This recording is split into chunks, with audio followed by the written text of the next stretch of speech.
बहुत समय पहले की बात है कि एक व्यक्ति की पत्नी की तबीयत बहुत ज़्यादा खराब हो जाती है। अचानक से बीमारी की वजह से वो बहुत कमज़ोर हो जाती है और उसकी मृत्यु की घड़ी निकट आ जाती है। मरने से पहले उसकी पत्नी ने अपने पति से कहा, देखो मैं तुमसे इतना प्यार करती हूँ, मैं तुम्हें छोड़कर भी नहीं जाना चाहती, लेकिन मैं ये भी नहीं चाहती कि मेरे मरने के बाद तुम मुझे भुला दो, किसी और औरत से शादी कर लो। वादा करो मेरे मरने के बाद तुम किसी से भी प्यार नहीं करोगे, वरना मेरी आत्मा तुम्हें चैन से जीने नहीं देगी। और इतना कहकर वो मर गई। उसके जाने के कुछ महीनों तक उस आदमी ने किसी स्त्री की ओर आंखें भी नहीं उठाकर देखा, लेकिन वो एक युवा व्यक्ति था। धीरे धीरे उसकी पत्नी की जो यादें थीं वो धूमिल होने लगी और उसकी मुलाकात एक ऐसी लड़की से हुई जिसे वो धीरे धीरे चाहने लगा। बात बढ़ते बढ़ते शादी तक आ गई और उसने उससे शादी कर ली। शादी के ठीक बाद आदमी को ऐसा लगा जैसे उसके पीछे से कोई आवाज आ रही है। मुड़कर देखा तो पहली पत्नी का साया था। आत्मा बोली, तुमने अपना वादा तोड़ा है, अब मैं तुम्हें हर रोज परेशान करने आऊंगी। इतना कहकर वो आत्मा गायब हो गई। आदमी घबरा गया, रात भर नींद नहीं आई। अगले दिन रात को फिर वही आवाज सुनाई दी, मैं तुम्हें चैन से नहीं जीने दूंगी। मैं नहीं जानती तुमने मेरे साथ ऐसा क्यों करा, लेकिन तुम अपनी पत्नी से क्या क्या बातें करते हो वो मुझे सब कुछ पता है। और उसने उस आदमी को हर एक बात बताई जो वो अपनी पत्नी से बात कर रहा था। आदमी डर कर कांपने लगा। अगले दिन वो सुबह ही सुबह दूर एक बौद्ध भिक्षु के पास गया और अपनी सारी समस्याएं बता दी। तो वो भिक्षु बोला कि प्रेत बड़ा चालाक है। तो आदमी घबराते हुए बोला कि बिल्कुल, तभी तो इसे मेरी एक एक बात का पता है।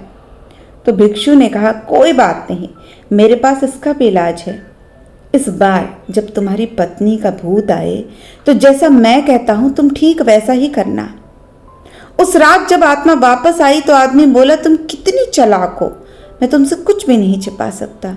जैसा कि तुम चाहती हो कि मैं अपनी इस पत्नी को छोड़ दूं तो मैं उसे छोड़ने के लिए तैयार हूं, लेकिन उसके लिए तुम्हें मुझे एक प्रश्न का उत्तर देना होगा, और अगर तुम उत्तर ना दे पाई तो तुम हमेशा हमेशा के लिए मेरा पीछा छोड़कर चली जाओगी। अब पत्नी का भूत बोलता है, ठीक है, मुझे मंजूर है, पूछो तुम्हारा प्रश्न क्या है। आदमी ने फौरन जमीन पर पड़े बहुत सारे छोटे छोटे कंकड़ अपने हाथ में लिए, मुट्ठी में बंद कर लिया और पूछा, बताओ मेरी मुट्ठी में कितने कंकड़ हैं। उसका इतना पूछना था कि वह भूत गायब हो गया।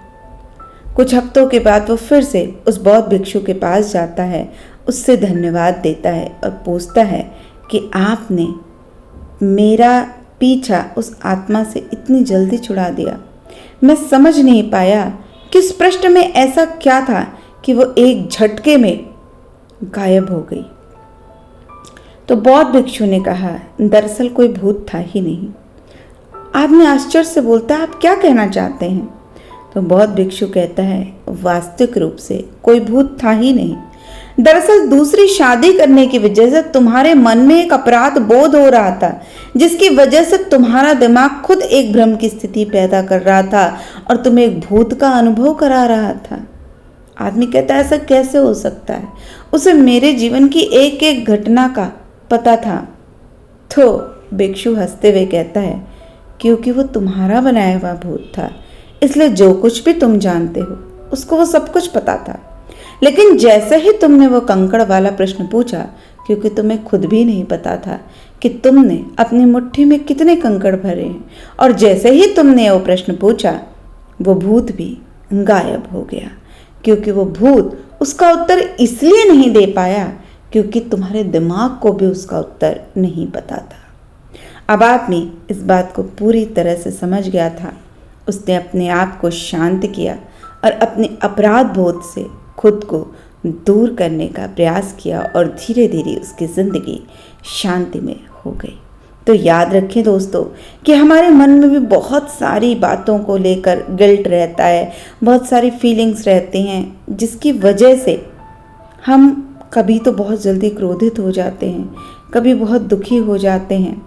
लेकिन अपराध बोध महसूस करने के बजाय जीवन में कुछ घटनाओं को पीछे छोड़कर आगे बढ़ने का प्रयास करें और जीवन को सार्थक दिशा में ले जाएं, तो निश्चित रूप से आप अपने मन के डर को दूर करके जीवन में सफलता की सीढ़ी चढ़ पाएंगे।